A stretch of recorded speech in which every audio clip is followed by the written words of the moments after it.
داسمت هم یادوي او کنا شرط ژوندون ته مې پرېږدي او کنا خمد زړه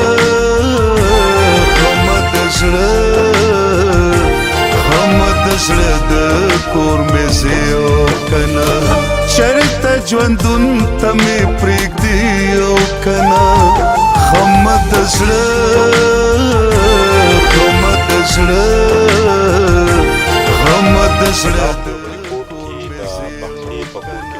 بختي چې خپل سعودي عرب کې د بچو د پاره مزدوري کوله 11 کاله تیر کړو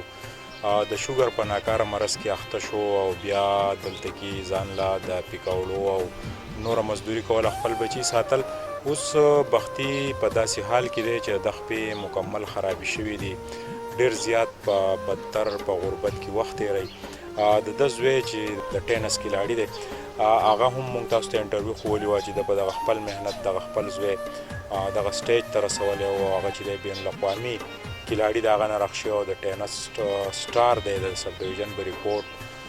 شاخان د هغه نوم دی بختي د هغه والد صاحب دی کله چې مونږ د شاخان ریپورټ جوړو نو بختي ډېر خوشحاله و چې یاره زما زوی به په خپلو پښو ودرېږي بیا ورو ورو د بختي دا مرض سیوا کېدو او د کټ ته پرېوتو دا وخت دی په دې سټیج باندې دی چې دی مکمل غورځولی دی دغې مرض او د دې نه بعد چې دی پېښور یا لاهور ته به ځي خو دا وخت د غربت په داسې عالم کې دی چې دی د خپل کور بچي هم نشي سپورټ کولی او د دغې علاج توان هم لري په دې حواله باندې د بختي سره خبرې کوو بختي دا راته ووایه چې عربو کې اوسه کول بیا دا مرض درته څنګه ولګېدو دا څه صورتحال عربو کې به ما ګاډی چلو غټ ګاډی ټریله نو هلته بیا زه بیمار شوم زما به په دې ملا درد راتلو چې کله زه ډاکټر ته لاړم هغه وویل ما ټسټونه وکړل نو ما ته چې باید ستا شوګر دی نو د هغه شکر سره خیر په هغه وخت کې لږ په طاقت کوم مزدوري مې کوله بیا چې کله زه کلي ته رالم او زما د یخو باندې دا پولې مولې را شروع شوې نو کله یو ځای اپریشن کله بل ځای نو کم از کم 15 کم څلوېښت اپریشنې زما وشوې د یخو زما هغه خپې اوس داسې سټیج ته رسېدلي چې هغې بالکل وچې شوي دي او تاسو یې کتی هم شئ نو اوس ما نور دا بس کېږي د مزدورۍ او نه را سره نور دونه دغه شته دی چې زه په خپل علاج وکړم ستاسو زوی چې دی شاخان هغه د ټینس سټار دی په پوره دنیا کې چې دی هغه ګیمونو له ځي هغه تاسو ته څه وخته پورې سپورټ کوو دا وخت هغه په خپلو خپو نه دی ودرېدلی تاسو ته څه مالي مشکلات نو هغه مسله داسې دی چې هغه چې خپل دغه هم نشي سپورټ کولی نو ما به څه سپورټ کړي د هغه دونه مطلب دغه نشته دی که نه چې زما د دې بیمارۍ او د دې علاج وکړي او بل دا د کور دی الله ولا کور وساتي کما وساتي نو دغه غټ مشکلات دي ما ته اوس تاسو کوم ډاکټر ته روان یې پېښور ته نو څومره خرچه ستاسو د خپو د مزید د علاج دپاره درکار دي هغوی ما د زه تلم په روز کال یو کال ته ما علاج وکړو خو اخوا دې خوا یې راته کول کله وی نن راشه کله وی سبا راشه کله وی بله ورځ راشه په اخره کې چې ما تپوس کوم ډاکټر صاحب مسله زما په دې خو به لکه څونه پیسې لګي نو ما ته ویل چې کم از کم 3 लाख روپۍ ستا په دې خو لګي چې دا موږ بنده او غوښه پرېږدو او مطلب ستا علاج مکمل کېږي وختي دا وخت زنګ په سکرین که کم خلک ستا سره ښه کول غواړي په څه طریقه باندې تاسو د خپل اډرس چې دی دا زنګ سره لږ نو بس ما اډرس ټول تاسو ته پته ده تاسو به یې ورکئ او زما وروڼه یې زما به سره چې تاسو څومره دغه کېږي تاسو را سره به کوئ ستاسو په تاوان باندې بار څه کېږي د وخت کوم ګورو صوبایي دغه صحت کارت یا د دغه علاج په حواله چې کوم حکومتي اکټیویټیز کېږي نو دغه کارت تاسو نه دی اخیستی یا د هغې په حواله کارت ما اخیستی او زه پېښور ته لاړم زما په هسپتال کې داخل وم بیا یې زما د هغه ټیسټ واخیستو بایاپسي چې ورته وایي په 10,000 روپۍ هغه ټیسټ ما د عمران خان لیبارټرۍ ته یوړو د هغه کارت دی او د هغه په لیبارټرۍ کې هغې څه کار نه کوو 1 روپۍ ما ته نه پرېښوده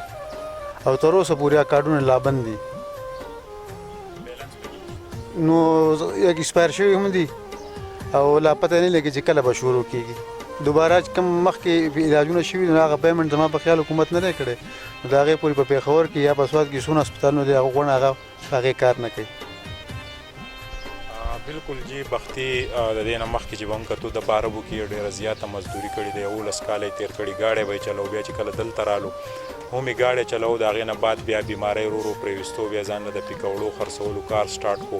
پلار را سره موجود دی. بابا دا راته ووایه چې دا زوی ستا مشر زوی په دې ناکاره مرض کې اخته دی، تاسو څه وایې؟ څه نشئ سپورټ کولی؟ څه به کېږي؟ مونږ چې سوچ وکړی هم دی واده که نه، اوس نور څه نشته، د الله درګاه ته پروت دی. نو موږ وایو که څوک دغه کوي ورسره نو خامخا چې ځوان ډان هلک دی چې ښه شي، چې ښه شي. نو تا ته پته ده نثار را سره موجود دی، د بختي ملګری دی. نثار دا راته ووایه چې دا بختي ستاسو مخامخ به د پکوړې خرڅولې، ډېره مزدوري کړې، اوس چې دی په ناکاره مرض اخته دی، نو تاسو څه وایئ امداد ورسره وکړي د حکومت د طرفه څه پکار دي؟ اګون دا خو عجز دی، دا خو مونږ یو پیروله مونږ ما بله په خپله چانده کړې وه، پېښور ته تلو یو اپریشن و، هغې وله ما چانده مانده کړې وه، د خلکو نه مو له پیسې رااخېستې. دا عجز دی، غریب دی. اوس یې د 15مه ورځ دغه د پکوړې خرڅولې، خو اوس دا په کټ کې پروت دی، لکه بس دغه نه دی. بالکل جی، بختي چې دی خپل ښه محنت مزدوري کړې وه، کرایي په کور کې اوسېږي، ډېر لوی محنت یې کړی و، خپل ورونو هم ډېر سپورټ کو، خو دا وخت دی د حکومت د توجه او صاحب حیثیت د خلکو د توجه ضرورت دی د تاولي چې د واړه واړه بچي دي که دی د ده دا مرض چې دی د دې علاج وشي بر وخت، نو دی به د ډېرو زیاتو مشکلاتو نه چې دی د مشي او دی به خپل کور دی خپله کومبه دا به وساتي. دی یو ډېر محنتي هلک و. د ده والد صاحب هم په داسې سټیج کې دی چې غریب او ډېر زیات ضعیفه دی، هغه هم دا وختې خپل دوکان چلوي، بیا هم په کور نه دی ناست، خو چونکې د کور اخراجات دا وختې د وړو د چینو د خپلو بچو د ساتلو توان هم نه لري، هغې ته هم چې دی پیسې نه پوره کېږي، نو د علاج چې دی هغه په لکاو روپو کې دی. نو د بختي چې دلته د سب ډویژن بریکوټ ټول خلک دی پیژني، د ده سره کم صاحب حیثیت خلک دی او د ده سره هیلپ وکړي، د ده ځای ته راشي، په خپله ورسره میلاو شي او د دا صورتحال وویني، نو دی به خپل بچي سپورټ کړي او د دې ناکاره مرض نه بعد د مشي. د کیمرامین حسین سره سهیل باچا، بریکوټ.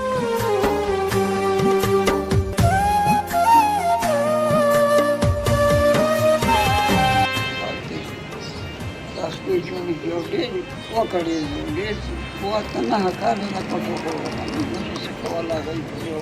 نه شي کولی. اوس په خدای ته سوال کوم چې خدای